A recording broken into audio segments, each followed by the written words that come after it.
इस वीडियो के अंदर हम लोग डिस्कस करने वाले हैं PMEGP लोन प्रोसेस के बारे में। जी हाँ, स्टेप बाय स्टेप बताने वाला हूँ कि कैसे गवर्नमेंट आपको 50 लाख रुपए तक का लोन प्रोवाइड करती है और जिस पे आपको 35% तक भाई सब्सिडी भी प्रोवाइड करती है। तो कैसे आपको अपना एलिजिबिलिटी क्राइटेरिया चेकआउट करना है, क्या क्या टर्म्स एंड कंडीशन रहती है, एप्लीकेशन का प्रोसेस क्या रहता है, इंटरेस्ट रेट हो गया, डॉक्यूमेंट हो गया, प्रोजेक्ट रिपोर्ट हो गई, ग्राउंड लेवल पे क्या एक्चुअल में भाई ये लोन मिलता है कि नहीं मिलता, तो ये सारी जानकारी देने वाला हूँ इस वीडियो के अंदर। तो प्लीज पूरा वीडियो जरूर देखिएगा। यार स्टार्ट करने से पहले बताना चाहूंगा, अगर आप कोई भी प्रोफेशनल लीगल हेल्प लेना चाहते हो अपने लोन के regarding, link in the description box. पहले देखो, अगर मैं सिंपली एलिजिबिलिटी क्राइटेरिया के बारे में बात करूं तो एज आपकी 18 प्लस होनी चाहिए, प्रोप्राइटरशिप फर्म होनी चाहिए आपकी, मतलब एक इंडिविजुअल पर्सन होना चाहिए। एजुकेशन की बात करो तो 8 प्लस अबाव होनी चाहिए। प्लस ये लोन जो है ना मेनली नए प्रोजेक्ट्स को मिलता है। प्लस अगर आपने कोई अदर स्कीम में बेनिफिट उठाया हुआ है तो इस स्कीम में आप बेनिफिट नहीं उठा पाओगे। जैसे अगर आपने मुद्रा लोन वगैरह ले रखा है तो इस स्कीम में फिर आप एनरोल नहीं कर पाओगे। तो देखो यहाँ पे अगर आपको अपना ऑनलाइन एलिजिबिलिटी क्राइटेरिया चेकआउट करना है तो एक लिंक आपको डिस्क्रिप्शन बॉक्स में प्रोवाइड करने वाला हूँ। यहाँ पे सिंपली सबसे पहले आपको अदर बिजनेस लोन के ऊपर क्लिक करना है। फिर ये पूछेगा कि नया बिजनेस है या एग्जिस्टिंग है, तो सिंपली आपको न्यू चूज करना है। 8 पास है कि नहीं है तो यस या नो में से आपको जवाब देना है अपने अकॉर्डिंग। EDB ट्रेनिंग ली हुई है नहीं ली हुई, यस और नो के अंदर जवाब देना है। फिर आपका बिजनेस हो गया, फिर आपका जेंडर हो गया, आपकी सोशल कैटेगरी हो गई, जनरल SC ST OBC वगैरह हो गया, एक्स सर्विसमैन या फिजिकल हैंडीकैप तो नहीं है तो यस नो में जवाब देना है। प्लस आप यहाँ पे किसी इसी स्टेट इन स्टेट्स के अंदर अगर आप रहते हैं, लोकेट करते हैं, तो उसके अकॉर्डिंग आपको यस नो के अंदर जवाब देना है। फिर आपको अपनी लोकेशन बतानी है, अर्बन है या रूरल है। फिर एप्लीकेंट के अंदर इंडिविजुअल हो गया। एस्टिमेट प्रोजेक्ट कॉस्ट, यानी टोटल आप जो नया बिजनेस शुरू कर रहे हैं उसकी कितनी कॉस्ट आने वाली है। जैसे मान लो 10 लाख रुपए और 2 लाख रुपए आप मान लो खुद डालना चाहते हो, तो भाई सिंपल सी बात है 9 लाख 8 लाख रुपए का आपको लोन चाहिए होगा। तो जैसे आप चेक एलिजिबिलिटी क्राइटेरिया पे क्लिक करोगे, ये आपको जो है स्क्रीन के सामने बता देगा कि यहाँ पे आपकी जो प्रधानमंत्री एम्प्लॉयमेंट जो जनरेशन स्कीम है उसमें आपको 8 लाख का लोन मिल सकता है और जिसके ऊपर 1.5 लाख रुपए की आपको सब्सिडी मिल सकती है। और बाकायदा यहाँ पे आपको बेसिक जो इंटरेस्ट रेट होता है कहाँ से स्टार्ट हो रहा है वो भी सिंपली आपको दिखाने वाला है और आपका लोन का टेन्योर हो गया। अब देखो, इस लोन को अगर आपको अप्लाई करना है तो यहाँ पे ये लोन जो है जन समर्थ की वेबसाइट के ऊपर अप्लाई नहीं होता है, ये आपको एक अलग वेबसाइट के ऊपर रीडायरेक्ट करने वाला है। तो मैं स्पेशली क्या करने वाला हूँ, ये जो KVIC की वेबसाइट है उसकी लिंक भी आपको डिस्क्रिप्शन बॉक्स में दूंगा और जन समर्थ की भी दूंगा, तो एलिजिबिलिटी आप वहां से चेक कर सकते हो। बाकी अप्लाई आपको इस वेबसाइट के थ्रू करना है। अब भाई अप्लाई करने से पहले डॉक्यूमेंट्स भी जान लो। तो देखो, बेसिक KYC लगेंगे, आपका पैन कार्ड हो गया, आधार कार्ड हो गया। उसके अलावा आपको एक प्रॉपर जो है प्रोजेक्ट रिपोर्ट बनानी पड़ेगी। आप चाहो तो किसी प्रोफेशनल को जैसे मायोलाइन को हायर कर सकते हो या खुद भी प्रिपेयर कर सकते हो। वैसे इसके ऊपर मैंने पूरा एक सेपरेट वीडियो ना ऑलरेडी यहाँ पे क्रिएट कर रखा है, मैं लिंक दे दूंगा डिस्क्रिप्शन बॉक्स में। साथ में यहाँ पे कुछ क्वेश्चन पूछेगा आपको जब आप KVIC की वेबसाइट पे जब ऑनलाइन अप्लाई करोगे, तो उसमें आपका जो स्कोर है ना वो 60 प्लस का होना चाहिए, तभी जाके आपको ये लोन जो है मिल पाएगा। अब देखो, अप्लाई करने से पहले कई लोगों के माइंड में ये क्वेश्चन होता है कि भाई ये सच में लोन मिलता है कि नहीं मिलता। तो मैं अगर ऑफिशियल डेटा की बात करूँ ना भाई, 3,000 से करोड़ से भी ज़्यादा की सब्सिडी केवल गवर्नमेंट ने प्रोवाइड की है। अगर मैं लोन्स वगैरह या यूनिट्स वगैरह की बात करूं तो फाइनेंशियल ईयर 24 के अंदर ऑलमोस्ट भाई 89,000 यूनिट्स ने यहाँ पे अप्लाई किया, उनको डिस्बर्स भी हो चुका है। देखिए, अगर आपका सिविल स्कोर ठीक ठाक है और भाई अगर आप प्रॉपर तरीके से एप्लीकेशन को अप्लाई करते हैं, प्रॉपरली बैंक के प्रोसीजर के साथ में जाते हैं, तो डेफिनेटली भाई आपको ये लोन मिलता है। तो भाई मैं आ चुका हूँ PMEGP की वेबसाइट के ऊपर, ऑफिशियल वेबसाइट के ऊपर। यहाँ पे आप देख सकते हैं application for the new unit का आपको ऑप्शन मिल जाएगा, इसके ऊपर आपको क्लिक करना है। तो भाई सबसे पहले यहाँ पे आपको इंसर्ट करना है अपना आधार कार्ड नंबर। उसके बाद में यहाँ पे आपको जो है अपना नेम डालना है। यहाँ पे आपसे पूछेगा स्पॉन्सरिंग एजेंसी। तो देखिए, अगर आप मेट्रो सिटीज़ के अंदर रहते हैं तो यहाँ पे आप KVIC चूज़ कर सकते हैं, आपको मेट्रो सिटी में इनके ऑफिसेज मिल जाएंगे। लेकिन अगर आप गांव से या फिर रूरल एरिया से यहाँ पे अप्लाई वगैरह कर रहे हैं तो हमेशा आपको DIC सेलेक्ट करना है। उसके बाद में यहाँ पे आपको अपना स्टेट सेलेक्ट करना है, अपना डिस्ट्रिक्ट यहाँ पे सेलेक्ट करना है। तो जैसे आप ये चीज़ें करेंगे तो यहाँ पे आप देख सकते हैं जो भी स्पॉन्सर ऑफिसेस होगा उसकी लोकेशन, उसका कॉन्टैक्ट डिटेल्स, उसका ईमेल आईडी, सब कुछ यहाँ पे आपको दिखने लग जाएगा। यानी आपकी जो एप्लीकेशन है वो पर्टिकुलर इस डिपार्टमेंट के अंदर सबमिट हो रही है, ताकि कल को कोई दिक्कत भी आती है तो आप ऑफलाइन भी इस डिपार्टमेंट के अंदर जाकर अपना एप्लीकेशन वगैरह जो है रिजॉल्व कर सकते हैं। फिर आता है भाई लीगल टाइप के अंदर। तो ऑलरेडी आपने इंडिविजुअल के लिए ही मैंने बताया कि वही लोग केवल अप्लाई कर सकते हैं जिनकी प्रोप्राइटरशिप फर्म है। जेंडर के अंदर आपका यहाँ पे मेल आ गया, आपकी डेट ऑफ बर्थ आ गई। सोशल कैटेगरी के अंदर आपका जनरल, ओबीसी वगैरह आ गया। ध्यान रखिएगा इससे रिलेटेड आपको सर्टिफिकेट भी लगाने पड़ेंगे अगर जनरल के अलावा कुछ और चूज़ किया तो। स्पेशल कैटेगरी के अंदर अगर आप एक्स सर्विसमैन है या फिजिकली चैलेंज है तो वो आप सेलेक्ट कर सकते हैं।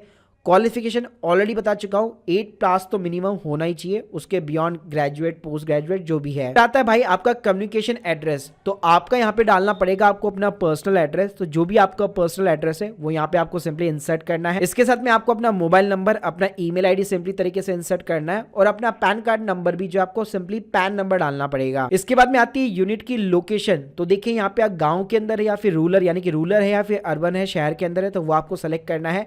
फिर यहाँ पे आता है यूनिट का एड्रेस, यानी कि जहाँ पे आप बिजनेस सेटअप करने वाले हैं। आप चाहे तो अपना जो कम्युनिकेशन एड्रेस है उसी को यहाँ पे आप कॉपी पेस्ट कर सकते हैं, यहाँ पे बटन दिया गया है। लेकिन लेट्स सपोज अगर आपका प्लांट कहीं पे और सेटअप करने की आप सोच रहे हैं या बिजनेस लगाने की सोच रहे हैं तो ये प्रॉपर आपका बिजनेस का एड्रेस होना चाहिए। इसके बाद में यहाँ पे आता है टाइप ऑफ द एक्टिविटी, जिसके अंदर आपको सेलेक्ट करना है, या तो आप मैन्युफैक्चरिंग सेलेक्ट कर सकते हैं, सर्विस सेलेक्ट कर सकते हैं या फिर ट्रेडिंग सेलेक्ट कर सकते हैं। साथ में यहाँ पे आपको सेलेक्ट इंडस्ट्री और एक्टिविटी का बटन दिया गया है। इसके ऊपर आप जैसे क्लिक करेंगे तो यहाँ पे बहुत सारे आपको एनआईसी कोड मिलते हैं। तो जैसे हम लोग उद्यम के अंदर एनआईसी कोड सेलेक्ट करते हैं वैसे यहाँ पे आप सर्च कर सकते हैं। मान लीजिए आप कोई फूड से रिलेटेड मैन्युफैक्चरिंग करते हैं तो जैसे आप फूड सर्च करेंगे तो यहाँ पे आप देख सकते हैं पापड़ मेकिंग, मसाला उद्योग, बेकरी प्रोडक्ट्स, पैडी यूनिट्स हो गया, सुपारी मेकिंग यूनिट हो गई। तो ऐसी काफ़ी सारी चीज़ें यहाँ पे आप देख सकते हैं। यहाँ पे आपको पूरी टेबल मिल जाती है। तो जो भी कैटेगरी है आपको सर्च करना है और उसके अकॉर्डिंग यहाँ पे सेलेक्ट करना है। जैसे एग्जांपल के लिए मान लीजिए मैंने बेकरी को यहाँ पे सेलेक्ट कर लिया है, उसके बाद में प्रोडक्ट का डिस्क्रिप्शन डालना है। आपने जो भी यहाँ पे जो है सेलेक्ट किया अपना इंडस्ट्री, उसी के रिकॉर्डिंग आपको यहाँ पे डालना पड़ेगा। जैसे आप केक्स के अंदर या फिर अदर बेकरी प्रोडक्ट्स के अंदर डील करते हैं तो वो आपको यहाँ पे इंसर्ट करना है। उसके बाद में ये पूछेगा क्या आपने एडीपी ट्रेनिंग ले रखी है, तो आपको यस और नो के अंदर जवाब देना है। ऑब्वियसली बात है अभी आप अप्लाई कर रहे हो तो यहाँ पे आपका नो ही रहेगा। फिर डालनी भाई आपको अपनी प्रोजेक्ट की कॉस्ट। तो जो आपने भाई प्रोजेक्ट रिपोर्ट बना रखी है उसके अंदर प्रॉपर पता होता है कि कितना कैपिटल एक्सपेंडिचर लगेगा। कैपिटल एक्सपेंडिचर का मतलब ये होता है कि जो आप मशीन वगैरह सब कुछ लगाने वाले उसके अंदर कितना पैसा लग सकता है, तो वो पैसा आपको यहाँ पे डालना है। वर्किंग कैपिटल का मतलब होता है कि यहाँ पे जो दिन में दिन के जो खर्चे हैं, जिसमें सैलरी भी आ गई और जितने भी यहाँ पे आपके रोजमर्रा के खर्चे होते हैं बिजनेस के अंदर, वो आपका वर्किंग कैपिटल का पार्ट होता है। तो उसके अंदर भाई कितना पैसा लगेगा और जो आपके एम्प्लॉयमेंट है यानी कितने लोगों को आप यहाँ पे रोजगार देने वाले हैं, तो वो आपको यहाँ पे नंबर्स डालने हैं। उसके बाद में आता है फर्स्ट फाइनेंसिंग बैंक। अब देखिए यहाँ पे आप गवर्नमेंट के थ्रू अप्लाई कर रहे हैं तो यहाँ पे आपको बहुत सारे मतलब ऑलमोस्ट सारे ही बैंक की लिस्ट मिल जाती है। तो जिस भी बैंक के अंदर आप फर्स्ट एप्लीकेशन लगाना चाहते हैं, फर्स्ट फाइनेंसिंग बैंक, वो आपको सेलेक्ट करना है। नीचे आपको बैंक का आईएफएससी कोड और एड्रेस का यहाँ पे सिलेक्शन मिल जाएगा। तो अपने नियर बाई एरिया का जो भी बैंक है जहाँ पे भी आपका करंट अकाउंट है, सेविंग अकाउंट है, मैं प्रेफर करूंगा उसी को सेलेक्ट करने के लिए। उसके बाद में यहाँ पे आपको अल्टरनेटिव फाइनेंसिंग बैंक का भी यहाँ पे ऑप्शन मिल जाएगा, जिसके अंदर भी सारे बैंक वगैरह दिए हुए हैं। तो जो भी आपका अल्टरनेटिव बैंक आप सेलेक्ट करना चाहते हो, सरकारी करना चाहते हो, प्राइवेट करना चाहते हो, एसबीआई, बीओबी, आईसीआईसीआई, जो भी आपकी मर्जी है वो यहाँ पे आप सेलेक्ट कर सकते हो। और सेम तरीका उसका भी आपको आईएफएससी कोड वगैरह यहाँ पे इंसर्ट करना है। ये चीजें डालने के बाद में यहाँ पे आपसे पूछेगा क्या आप सीजीटी एमएसएमई का बेनिफिट उठाना चाहते हो, तो बिल्कुल हाँ, क्योंकि इसी की वजह से आपको कोई भी कोलेट्रल वगैरह नहीं देना पड़ेगा, तो इसका आप बेनिफिट उठाना चाहते हो। फिर आपने यहाँ पे इस स्कीम के बारे में कहाँ से सुना, तो यहाँ पे आप कोई भी ऑप्शन यहाँ पे सेलेक्ट कर सकते हैं। सारी टर्म्स एंड कंडीशन को यहाँ पे जो है चेक कर लीजिए और सेव एप्लीकेशन डाटा पे क्लिक कर लीजिए। जैसे यहाँ पे एप्लीकेशन सेव करेंगे तो आपकी जो लॉगिन डिटेल्स होगी वो सिंपली तरीके से आपके मोबाइल नंबर के ऊपर भेज दी जाती है विद द पासवर्ड। अब कुछ नहीं करना है, यहाँ पे आपको करना है लॉगिन। अब जैसे भाई आप यहाँ पे लॉगिन करेंगे तो आप देख सकते हैं पहले यहाँ पे आप जैसे हम लोगों ने आधार की डिटेल्स डाली थी, तो ध्यान रखिएगा name, date of birth, gender और आपका मोबाइल नंबर, ये सब कुछ आधार के अकॉर्डिंग ही आपको इंसर्ट करना है। तो भाई सबसे पहले यहाँ पे ऊपर ना आपको ऑप्शन दिख जाएंगे एप्लीकेशन डेटा। एप्लीकेशन हम लोगों ने फिलअप कर ली अच्छे तरीके से। अब यहाँ पे सेकंड ऑप्शन आता है स्कोर कार्ड का, साथ में यहाँ पे आपको अपलोड यानी कि डॉक्यूमेंट्स अपलोड का सेक्शन मिल जाएगा और लास्ट में आपको है फाइनल सबमिशन यानी कि आप एप्लीकेशन सबमिट कर रहे हो।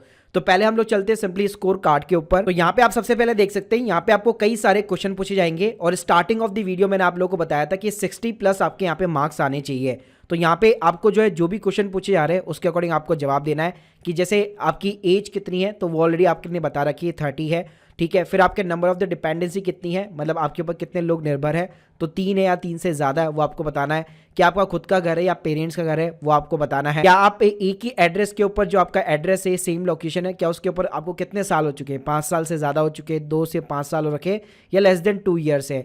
एकेडमिक क्वालिफिकेशन आपकी क्या है वो आपने ऑलरेडी यहाँ पे बता रखा है, उसके अकॉर्डिंग यहाँ पे आपको स्कोर्स मिल रहे हैं। आपके पास में लाइफ इंश्योरेंस कोई पॉलिसी है कि नहीं है। रिलेशनशिप आपका जो है लैंडिंग बैंक के साथ में क्या है, यानी आपने जो चूज़ किया था अपनी एप्लीकेशन के अंदर, उसके साथ में क्या आपका ऑलरेडी अकाउंट खुला रखा है, कितना टाइम हो चुका है उसको, तो ये सारे आपको जवाब देने हैं। तो भाई ये सारे जवाब देने के बाद में जैसे आप सेव बटन के ऊपर क्लिक करोगे ना, तो यहाँ पे आप देख सकते हो मेरा स्कोर आ चुका है 87।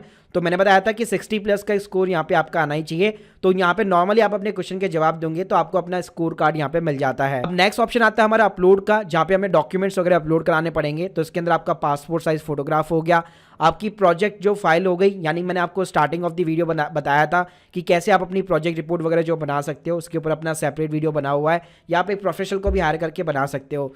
साथ में आपका जो भी एजुकेशनल जो क्वालिफिकेशन का जो सर्टिफिकेट है वो आप डाल सकते हो, 10वीं पास है, 12वीं पास है, पोस्ट ग्रेजुएट है, तो उसके अकॉर्डिंग यहाँ पे आपको अपलोड करना है। और भाई लास्ट में आता है फाइनल सबमिशन का बटन। तो फाइनल सबमिशन में भी अगर आपसे कोई भी यहाँ पे चीज़ें यहाँ पे लेफ्ट हो जाती है तो यहाँ पे प्रॉपर आपको नीचे जो है यहाँ पे वार्निंग्स देने वाला है कि क्या क्या चीजें यहाँ पे आपसे छूटी हुई है। बात करते हैं कि जैसे आपकी एप्लीकेशन यहाँ पे सबमिट हो जाती है उसके बाद में क्या स्टेप्स होने वाले हैं। तो आपकी एप्लीकेशन जो है इंप्लीमेंट एजेंसी को फॉरवर्ड की जाती है, नोडल ऑफिसर को फॉरवर्ड की जाती है। उसके बाद में वो अप्रूव करते हैं। अगर उनको लगता है कि एप्लीकेशन के अंदर कोई भी यहाँ पे कमी रह गई है तो आपको यहाँ पे रिवर्ट भी मिलता है।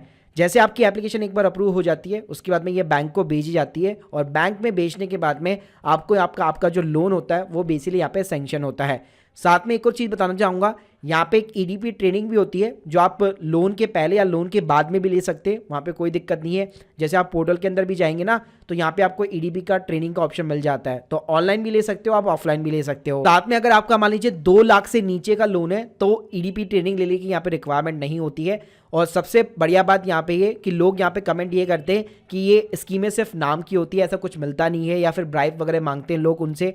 तो उस केस में यहाँ पे आपको कंप्लेन का भी सेक्शन दे रखा है। यहाँ पे आप देख सकते हैं ग्रीवेंस का बकायदा यहाँ पे टैब दिया हुआ है। तो अगर आपको कोई भी यहाँ पे अपनी लोन से रिलेटेड कोई भी प्रॉब्लम वगैरह फेस करनी पड़ती है तो यहाँ पे आप जो है बकायदा एक एप्लीकेशन शिकायत यहाँ पे दर्ज करा सकते हैं। तो यहाँ पे आप देख सकते हैं इंप्लीमेंट एजेंसी अगर आपको परेशान कर रही है या जो बैंक की ब्रांच है वो आपको यहाँ पे कोई इशू क्रिएट कर रही है, तो ये सारी चीज़ों के साथ में भाई आप यहाँ पे प्रॉपर कंप्लेन दर्ज करा सकते हो। तो भाई ये था पूरा पीएमईजीपी लोन का प्रोसीजर कि कैसे आपको स्टेप बाय स्टेप अप्लाई करना है। बाकी अगर आप लोग के कोई भी डाउट्स है कमेंट बॉक्स में बता सकते हैं। और प्रोफेशनल प्रोजेक्ट रिपोर्ट बनानी है और कोई भी लीगल सर्विस की रिक्वायरमेंट है, link in the description box. Thank you guys, thank you very much.